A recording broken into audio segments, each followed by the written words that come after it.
નમસ્કાર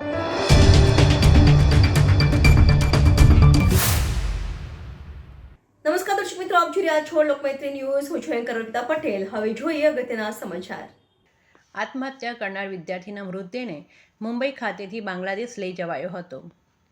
વડોદરા શહેરના રાવપુરા વિસ્તારમાં આવેલા નર્મદા એપાર્ટમેન્ટમાં રહેતી અને MS યુનિવર્સિટીમાં ફાર્મસીનો અભ્યાસ કરતી બાંગ્લાદેશી વિદ્યાર્થીની મોહના મંડોલાએ પોતાના રૂમમાં પંખા સાથે ઓઢણીથી ગળે ફાંસો ખાઈને આપઘાત કરી લીધો હતો.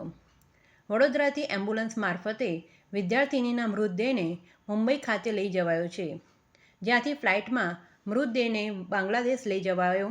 મુંબઈથી એમ્બ્યુલન્સ વડોદરાની સયાજી હોસ્પિટલ ખાતે આવી હતી, જ્યાં તમામ પ્રોસેસ પૂર્ણ કર્યા બાદ બાંગ્લાદેશી વિદ્યાર્થીઓ, વાઇસ ચાન્સેલર અને યુનિવર્સિટીના સંગઠનોએ વિદ્યાર્થિની મોહનાને પુષ્પાંજલિ અર્પી હતી.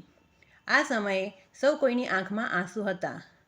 મૃતક વિદ્યાર્થિનીની બાંગ્લાદેશી સહેલીઓ એકબીજાના આંસુ લૂછતી જોવા મળી હતી. આ સમયે સયાજી હોસ્પિટલમાં હૃદયદ્રાવક દ્રશ્ય જોવા મળ્યા હતા. એમ્બ્યુલન્સમાં બરફ વચ્ચે મૃતદેહને મૂકવામાં આવ્યો હતો. રાતે 10 વાગ્યે મૃતદેહને મુંબઈ ખાતે મોકલવામાં આવ્યો હતો, જ્યાંથી ફ્લાઇટમાં મૃતદેહને બાંગ્લાદેશ લઈ જવાશે. MS યુનિવર્સિટીમાં ફાર્મસીમાં અભ્યાસ કરતી વિદ્યાર્થિનીનું દુઃખદ અવસાન થયું છે, જેનું અમને ખૂબ જ દુઃખ છે. અમે વિદ્યાર્થિનીના મૃતદેહને બાંગ્લાદેશ મોકલી રહ્યા છીએ. Deputy high commission of Bangladesh in India, deputy high commission of Bangladesh in Bangladesh અને ICCRના સંપર્કથી અમે આ વ્યવસ્થા કરી છે. આજે વડોદરાથી એમ્બ્યુલન્સ મારફતે મૃતદેહને મુંબઈ મોકલવામાં આવ્યો છે અને મુંબઈથી ફ્લાઇટમાં મૃતદેહ શ્રીલંકાના કોલંબો ખાતે પહોંચશે અને ત્યાંથી બાંગ્લાદેશના ઢાકા ખાતે લઈ જવાશે. Bureau report, Lokmaitri news, Vadodara.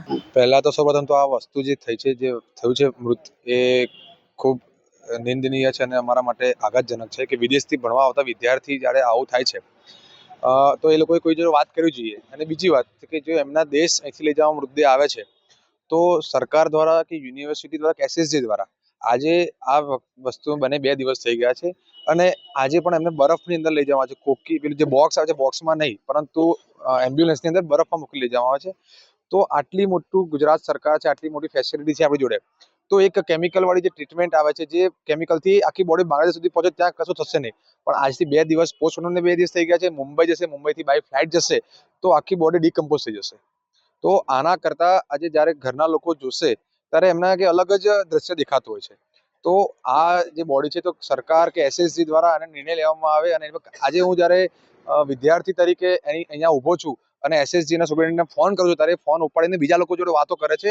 જ્યારે વિદ્યાર્થી માટે આજે મેં ફોન કર્યો છે લોકોને કે આ પ્રોસેસ અહીંયા આપણી જોડે અવેલેબલ છે તો કરવી જોઈએ, પણ એ કરતા નથી. તો આમાં ક્યાંક ને ક્યાંક SSG સત્તાધીશો એની પર ધ્યાન આપવું જોઈએ.